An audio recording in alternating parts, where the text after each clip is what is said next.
So laws are supposed to be based around morality, but they're not. They're based on whatever the cunts in charge want, right? Even if they were based on morality, the UK populace's morality is shit. Yeah. Because it's mainly because of the stories we get told as children, right? Give me a cheer if you're familiar with the tortoise and the hare.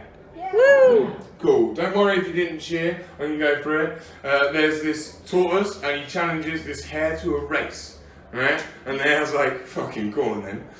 The hare runs off, gets to the finish line. So far ahead, he decides to have a nap, right? And then the tortoise overtakes him.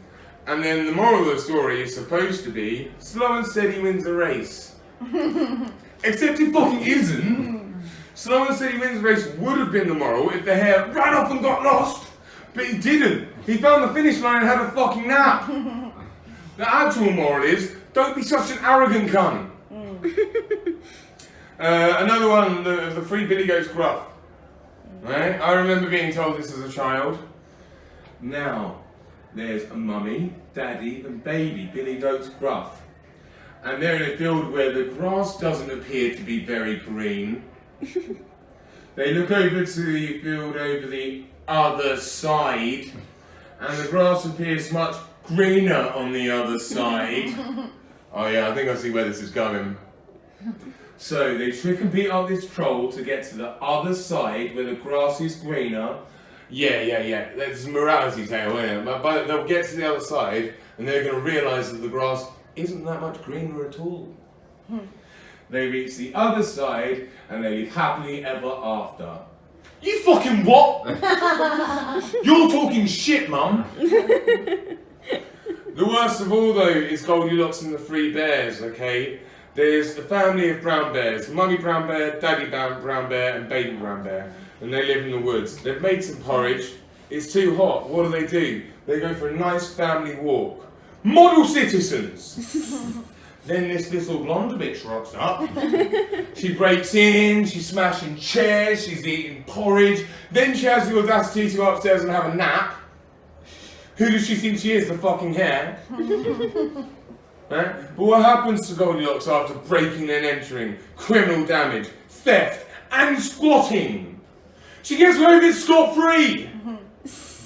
Because she's white. White privilege strikes again. Yeah. That's not even the worst bit, that's the British version. In the American version, there's an extra bit at the end. After she gets away with it scot-free, 3 little pigs show up, and those fucking pigs shoot Baby Bear. Where the fuck is this woodland, Ferguson? If you don't laugh, it sounds like I'm the racist one. I'm condemning racism. So yeah, fuck the police! At uniformdating.com.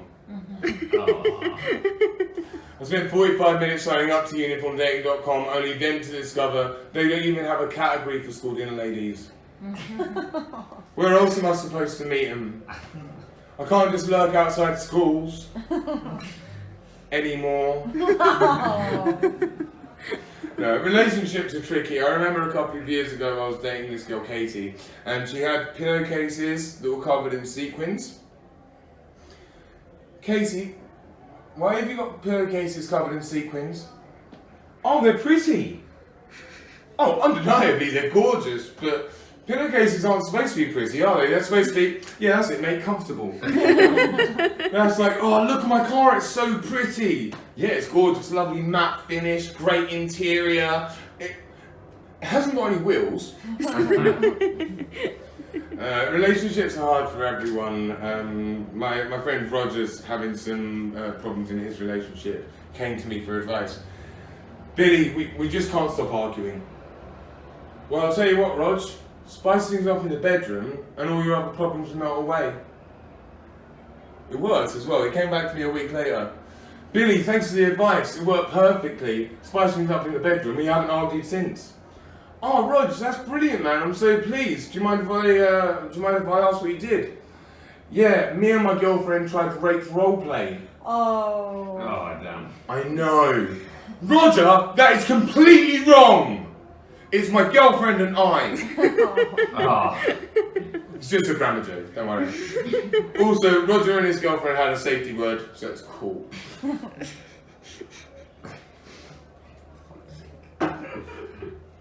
No, relationships are hard.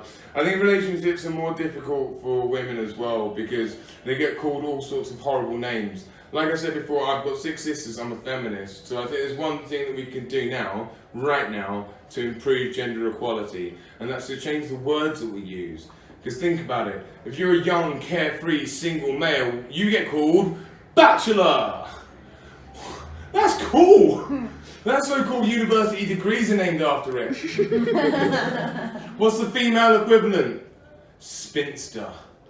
That just sounds sad.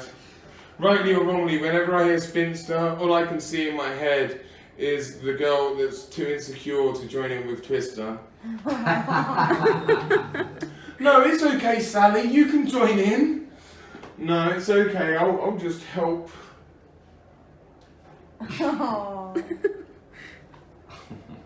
Left hand blue.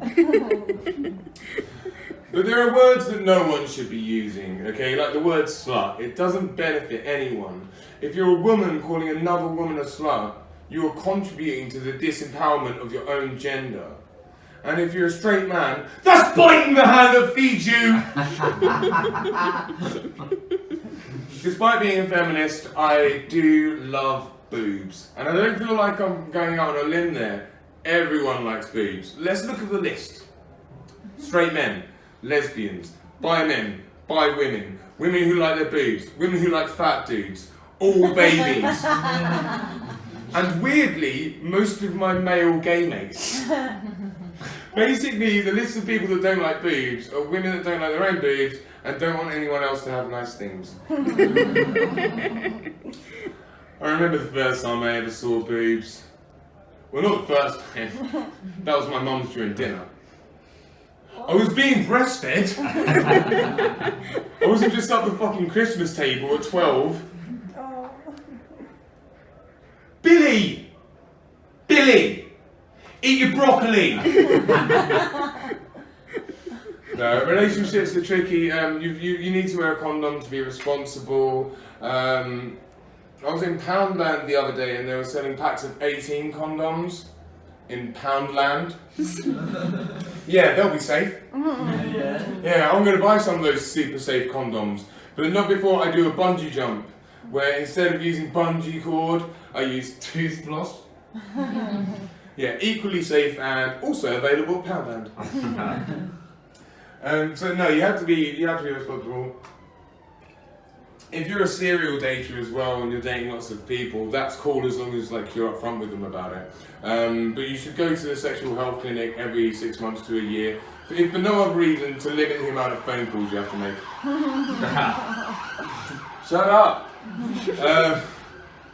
I went to the sexual. Oh, I should say as well. There's another one of my famous tips. If you do have to inform some recent sexual partners that you have contracted an STI, take a leaf out of my book and learn from my mistakes. Don't start a Facebook group. It did not go down well.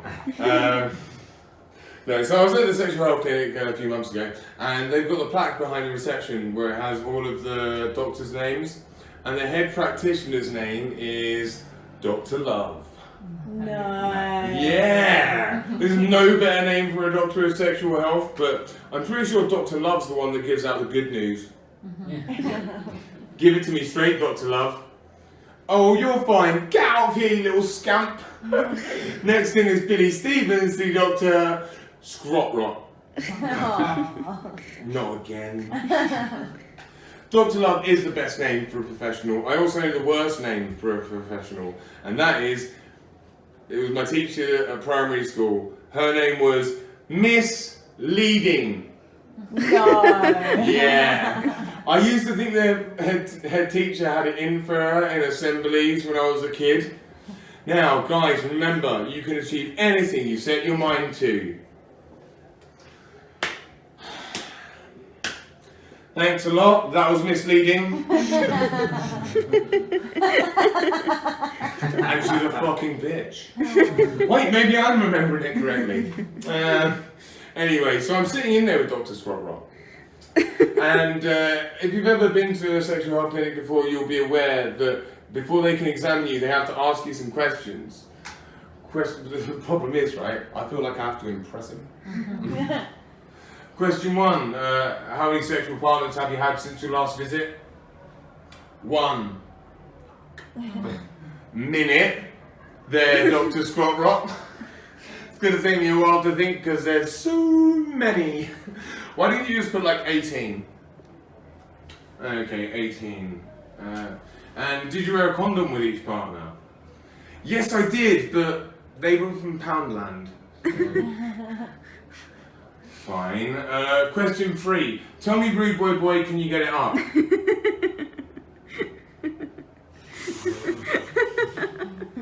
Should have maybe had a short break between that and the callback. No, but I've gone to the age now where a lot of my friends and family are starting to settle down and have kids. My friend Chloe is also a feminist, was telling me about her new policy, which is, I've already hyphenated my name, and I'm going to encourage my children to hyphenate their names when they get married as well. It's like our new family policy. Chloe, I love you, but that isn't feminism, that's unsustainable. In a couple of years' time, you're going to go on Facebook, right, and you're going to see someone's written, "Welcome to the world, little Bailey, Goldstein, Murdoch, Spectre, Duke." And you're not going to know if they've had a kid or started a law firm. I've been shitting on the government throughout the show, and quite rightly, because they're scum. But there's one law that got passed which I thought was quite interesting a couple of years ago. They legalised free-parent babies. And the way that they do this, right, is to prevent the passing on of genetic abnormalities. So they get the embryo, and then they take out the gene which is faulty, and then they get a third person's gene, they put that in, and then they stir it.